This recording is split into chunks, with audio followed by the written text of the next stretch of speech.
Merhabalar, kanalıma hoş geldiniz. Ben Canan. Bugün menüde mercimekli pırasalı börek var. Ama normal böreklere benzemiyor. Çünkü bu börek çok sağlıklı. Aynı zamanda da gerçekten çok lezzetli oluyor. Çünkü tamamen unsuz yapılıyor. Pırasanın vitaminleri ve mercimeğin proteinleriyle birlikte ve içine de yumurta da girdiği için proteini yüksek bir börek ve aynı zamanda da gerçekten tok tutuyor. Ve çok da lezzetli. Benim börek olarak favorilerimden. Çünkü çok pratik ve çabucak yapabileceğim bir börek. Ve aynı zamanda da besin değeri yüksek ve çok lezzetli. Gelin başlayalım.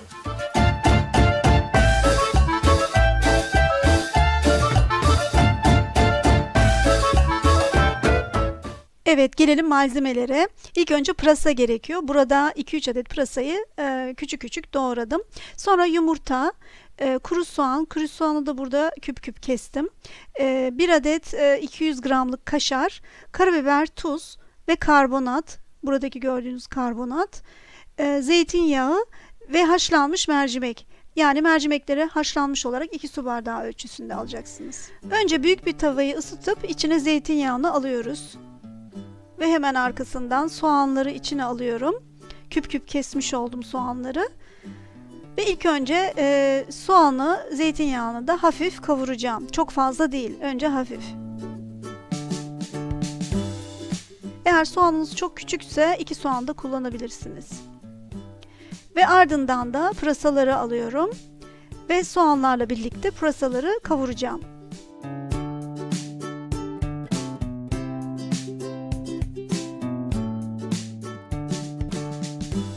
Evet, zeytinyağı az gibi gözüktü. Biraz daha içine zeytinyağı alıyorum. Yani isteğe göre biraz daha zeytinyağı ekleyebilirsiniz. Normalde 2 yemek kaşığı aslında kafi ama kavurma işlemi biraz daha kolay oluyor. 1 yemek kaşığı daha alıyorum ben. Siz de isteğe göre yapabilirsiniz. Şimdi yağın içinde soğanları ve pırasaları iyice kavuruyorum.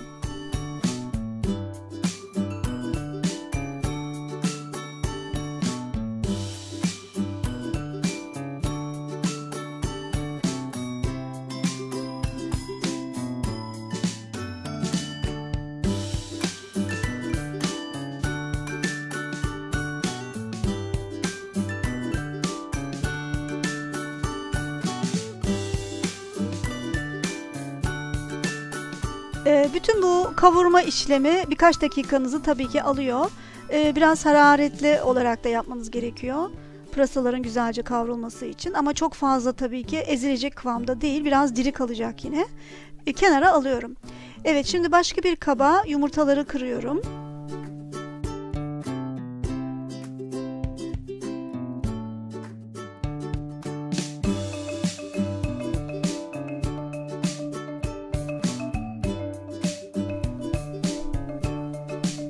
Evet, önce yumurtaları güzelce çırpıyorum.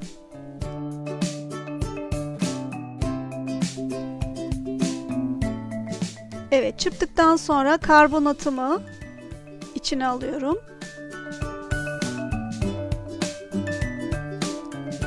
Ve karabiberimi.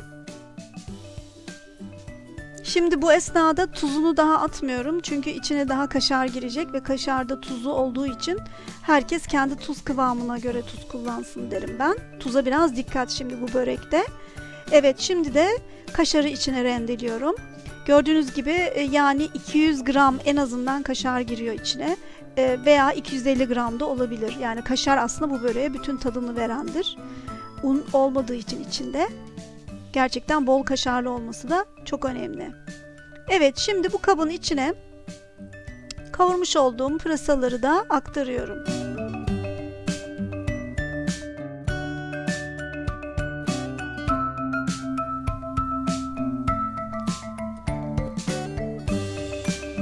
Ve en son olarak da haşlamış olduğum mercimekleri, bu mercimekleri ben önceden tabii ki iyice haşladım. Ve haşlanmış mercimeklerle hepsi, bütün malzemeler karışacak iyice ilk önce. Bu esnada isteğe göre tuz atabilirsiniz ama gerçekten çok dikkatli tuz kullanın. Benim kaşarım tuzlu olduğu için ben hiç tuz kullanmadan da bu böreği yapıyorum. Evet, şimdi karışım gerçekleştikten sonra bir borcama zeytinyağını aktarıyorum. Başka bir fırın kabı da alabilirsiniz. Ama bana göre bu borcam çok uygun ve güzelce temelini, dibini iyice yağlıyorum ve bu karışımı şimdi içine alacağım.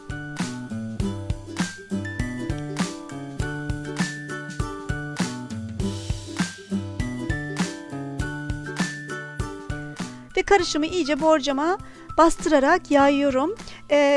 Bu börekte yaymanız çok önemli. Yoksa tabii ki yemek kıvamında olur. Börek kıvamında olmasını istiyorsanız sıkı bir şekilde bastıracaksınız yukarıdan. Ve 200 derecelik fırına, önceden ısıtmış olduğum 200 derecelik fırına sürüyorum. Ve 20-25 dakika sonra aslında bitmiştir. Fırınınıza bağlı. Bence kontrol edin.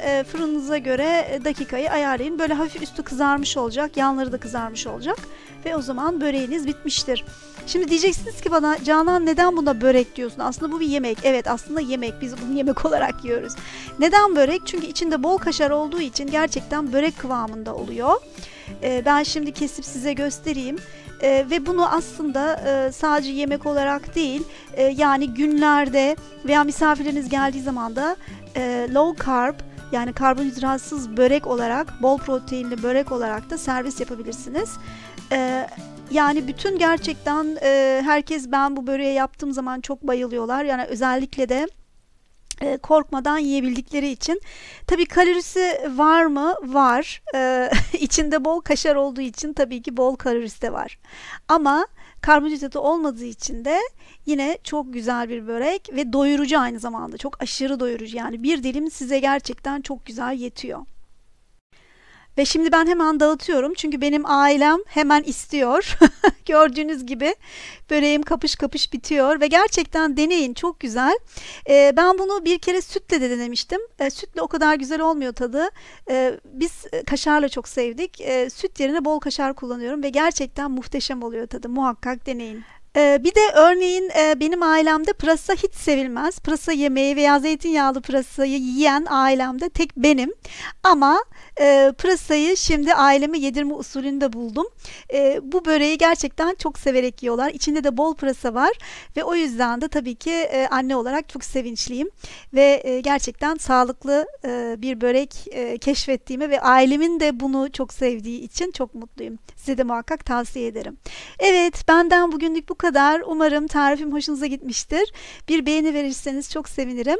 Ve başka videolarımı takip etmek istiyorsanız kanalıma muhakkak abone olun. Ve bir dahaki videomda görüşmek üzere. Hoşça kalın.